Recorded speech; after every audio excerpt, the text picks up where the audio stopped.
ಏತಕ್ಕಾಗಿ ಹೋರಾಟ, ನ್ಯಾಯಕ್ಕಾಗಿ ಹೋರಾಟ, ಎಲ್ಲಿವರೆಗೆ ಹೋರಾಟ, ಎಲ್ಲೋವರೆಗೆ ಹೋರಾಟ.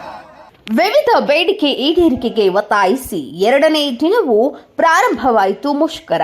ಹೌದು, ರಾಜ್ಯ ಕಟ್ಟಡ ಮತ್ತು ಅಸಂಘಟಿತ ಕಾರ್ಮಿಕರ ಒಕ್ಕೂಟದ ಜಿಲ್ಲಾ ಘಟಕದಿಂದ ಗೋಕುಲ ರಸ್ತೆ ಪ್ರಿಯದರ್ಶಿನಿ ಕಾಲೋನಿಯಲ್ಲಿರುವ ಕಾರ್ಮಿಕರ ಭವನದ ಎದುರು ಸೋಮವಾರದಿಂದ ಅನಿರ್ದಿಷ್ಟಾವಧಿ ಧರಣಿ ಆರಂಭಿಸಲಾಗಿದೆ.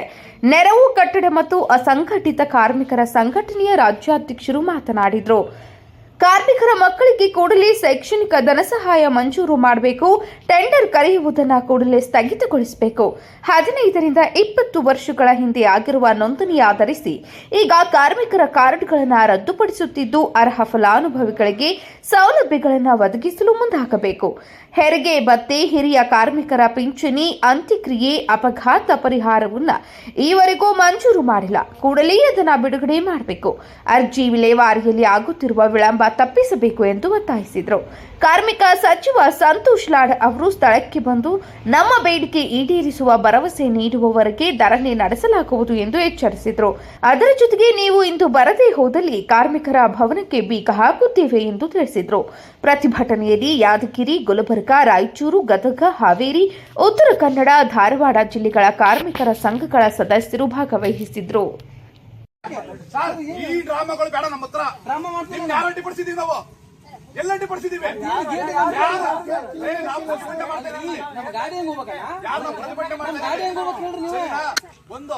ಒಂದು ಏರ್ತಿ ಕೇಳಿ ಅರ್ಥನೆ ಮಾಡಕತ್ತಲ್ಲ ನೀವು.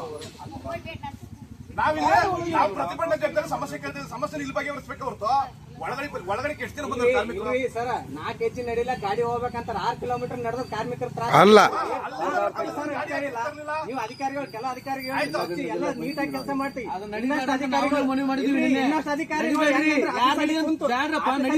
ಮುಖಾಂತರ ಯಾಕೆ ಮಾಡಿ ನಮಗಾಗಿರ್ತದೆ, ನಿಮಗಲ್ಲ. ತ್ರಾಸಾಗಿ ನಮ್ಮ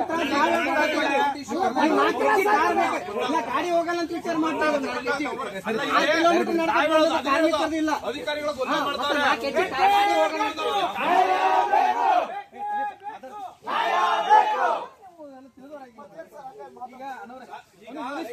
ಹೇಳೋದು, ಅಲ್ಲಿಂದ ಕಾರ್ ಬಂದು ನಿಂತಿದ್ಯಾ?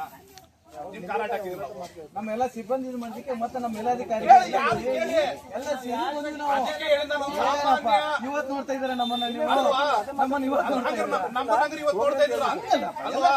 ಎಲ್ಲ ಕೇಳಿ ನಾವೇನ್ ಕೆಲಸ ಮಾಡೇ ಕೊಟ್ಟಿಲ್ಲ ಅವ್ರಿಗೆ.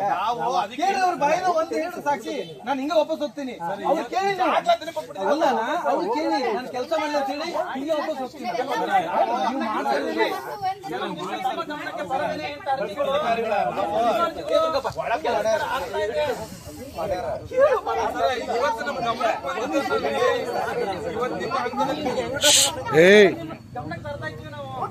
ಮಾತಾಡ್ಬೋದು. ಬೀದಿಗಿಳಿದಾಗೆಲ್ಲ ಮಾಡ್ಕೊಡೋದು. ಕಾರ್ಮಿಕ ನಿಮ್ಗೆ ಅರ್ಜಿ ಆಗ್ತಾನಲ್ಲ ಅವತ್ತು ಸರಿಯಾದ ರೀತಿಯಲ್ಲಿ ಮಾಡ್ಕೊಡಿ. ಯಾಕೆ ಬರೋಬ್ಬರ ಇಟ್ಕೊತೀರ ನೀವು?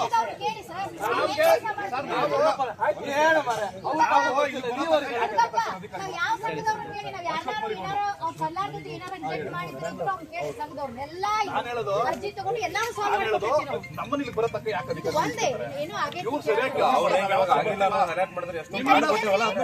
ಸರಿಯಾದ ರೀತಿಯಲ್ಲಿ ಕೆಲಸ ಮಾಡೋದು ನಾವು ಯಾವ ತರ ಪ್ರಶ್ನೆ ಮಾಡಿದೀವ? ಎಷ್ಟೊಂದು ಮಾಡ್ಕೊಟ್ಟಿವಿ.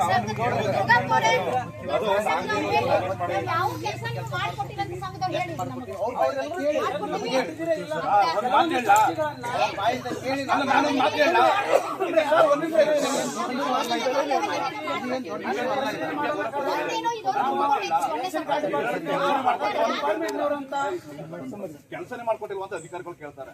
ಸರ್, ನಾವೆಲ್ಲರೂ 100 ಒಳ್ಳೆ ಕೆಲಸಗಳು ಮಾಡಿದ್ರೆ ಯಾವ ಆಸ್ತಿ ಬರೋಲ್ಲ. ಒಂದೇ ಸಮಸ್ಯೆ ಆಗುತ್ತೆ, ಆಸ್ತಿ ಬರೋದು ಒಂದೇ ಬರೋದು. ಸಮಸ್ಯೆ ಹೇಳ್ತಾ ಇದೀವಿ ಅಷ್ಟೇ. ನೀವು ಕೆಲಸ ಮಾಡಿಲ್ಲ, ಒಳ್ಳೆ ಕೆಲಸ.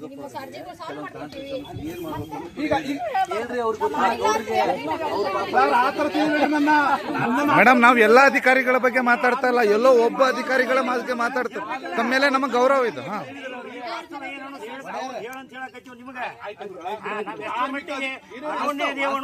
ಆತ್ಮೀಯ ಕಾರ್ಮಿಕ ಮಿತ್ರರೇ, ಏನು ನಾವು ನಿನ್ನೆಯಿಂದ ಧಾರವಾಡ ವಿಭಾಗದ ಕಾರ್ಮಿಕ ಸಂಘಗಳ ನೇತೃತ್ವದಲ್ಲಿ ಒಂದು ರ್ಯಾಲಿಯನ್ನ ಮಾಡ್ಕೊಬಂದು ಅನಿರ್ದಿಷ್ಟವಾದಿ ಧರಣಿ ಕಾರ್ಮಿಕರ ಭವನದ ಮುಂದೆ ಧರಣಿನ ಕೂತಿದ್ದೀವಿ. 2ನೇ ದಿನಕ್ಕೆ ಕಾಲಿಟ್ಟಿದೆ.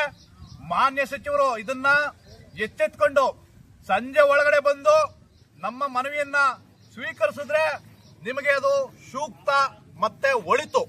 ಅದನ್ನು ಹೊರತುಪಡಿಸಿ ಈಗಾಗಲೇ ಮಾದರಿಗಳ ರೂಪದಲ್ಲಿ ಹೋರಾಟಗಳು ನಡೀತಾ ಇದ್ದಾವೆ. ಸುಮಾರು 6-7 ಕಿಲೋಮೀಟರ್ ಇಂದನೇ ನಡ್ಕೊಂಡ್ ಬಂದಿದ್ದೀವಿ. ನಿನ್ನೆ ರಾತ್ರಿ ಕೂಡ ಅಹೋರಾತ್ರಿ ಧರಣಿಯನ್ನ ನಡೆಸಿದ್ದೀವಿ. ಸೊಳ್ಳೆ, ಚಳಿ, ಮಳೆಯಿಂದ ಕೂಡ ನಾವು ಇಲ್ಲಿ ಕಾರ್ಮಿಕ ಮುಖಂಡರೆಲ್ಲರೂ ಕೂತಿದ್ದಾರೆ. ತಾವು ಎಸಿ ಕ್ಯಾಬಲ್ಲೇ ಇರಿ, ತೊಂದರೆ ಇಲ್ಲ.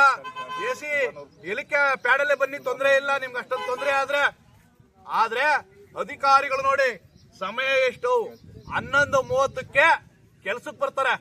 ಅಂದ್ರೆ ಇವತ್ತು ಹೋರಾಟ ನಡೀತಾ ಇದೆ ಅಂತ ಗೊತ್ತಿದ್ರೂ ಕೂಡ 11:30ಕ್ಕೆ ಕೆಲ್ಸಕ್ಕೆ ಬರ್ತಾರೆ. ಅಂದ್ರೆ ಬೇರೆ ದಿನಗಳ ಯಾವ ಸಮಯಕ್ಕೆ ಇವರು ಎಷ್ಟೆಷ್ಟು ಯಾರ್ಯಾರು ಕೆಲ್ಸಕ್ಕೆ ಬರಬಹುದು, ಎಷ್ಟು ಜನ ಕೆಲ್ಸಕ್ಕೆ ಬರ್ತಾರೆ, ಇದನ್ನೆಲ್ಲ ಗಮನದಲ್ಲಿಟ್ಕೊಂಡು ಈಗ ಆಲ್ರೆಡಿ ನಾವು ಏನು ನಮಗೆ ಎಚ್ಚರಿಕೆಯನ್ನು ಕೊಟ್ಟಿದ್ದೀವಿ.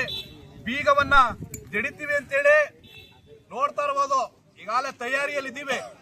ನಮ್ಮ ಮನವಿಗೆ ನೀವು ಸ್ಪಂದಿಸಲಿಲ್ಲ ಅಂದ್ರೆ, ತಾವು ಬಂದು ನಮ್ಮ ಮನವಿಯನ್ನು ಸ್ವೀಕರಿಸಿ ಬೇಡಿಕೆಗಳನ್ನ ಈಡೇರಿಸಿಕೊಟ್ಟಿಲ್ಲ ಅಂದ್ರೆ ಖಂಡಿತವಾಗಿ ನಾವು ಕಾರ್ಮಿಕ ಇಲಾಖೆ ಭವನಕ್ಕೆ ಬೀಗವನ್ನ ಜಡಿಯುವಂತ ಕೆಲಸ ಮಾಡ್ತೀವಿ.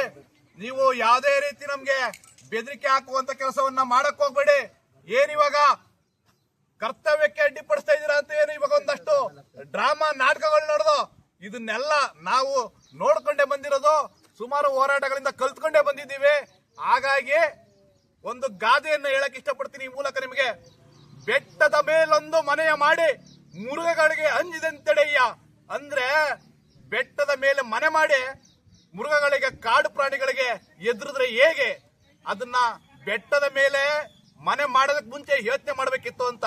ಹಾಗಾಗಿ ನಾವು ಹೋರಾಟಕ್ಕೆ ಇಳಿದ ಮೇಲೆ ಯಾವುದೇ ಹಂಚಿಕೆಗೆ ಎದುರಲ್ಲ, ಬೆದರಿಕೆಗೆ ಬಗ್ಗಲ್ಲ ಅಂತ ಈ ಒಂದು ಗಾದೆ ಮೂಲಕ ತಮಗೆ ಸಂದೇಶವನ್ನು ರವಾನೆ ಮಾಡ್ತಾ ಇದ್ದೀವಿ. ಅತಿ ಶೀಘ್ರದಲ್ಲಿ ಸಂಜೆ ಒಳಗಡೆ ಬಂದು ಮನವಿಯನ್ನ ಸ್ವೀಕರಿಸುವಂತ ಕೆಲಸವನ್ನ ಮಾಡಬೇಕು ಅಂತೇಳಿ ಈ ಮೂಲಕ ರವಾನೆಯನ್ನ ಮಾಡ್ತಾ ಇದ್ದೀವಿ. ಇಲ್ಲ ಖಂಡಿತವಾಗಿ ಕಾರ್ಮಿಕ ಇಲಾಖೆ ಭವನಕ್ಕೆ ಬೀಗವನ್ನು ಜಡಿಯುವಂತ ಕೆಲಸವನ್ನ ನಿಮ್ಗೆ ಮಾದರಿ ಮಾಡಿ ತೋರಿಸ್ತೀವಿ. ಧನ್ಯವಾದ.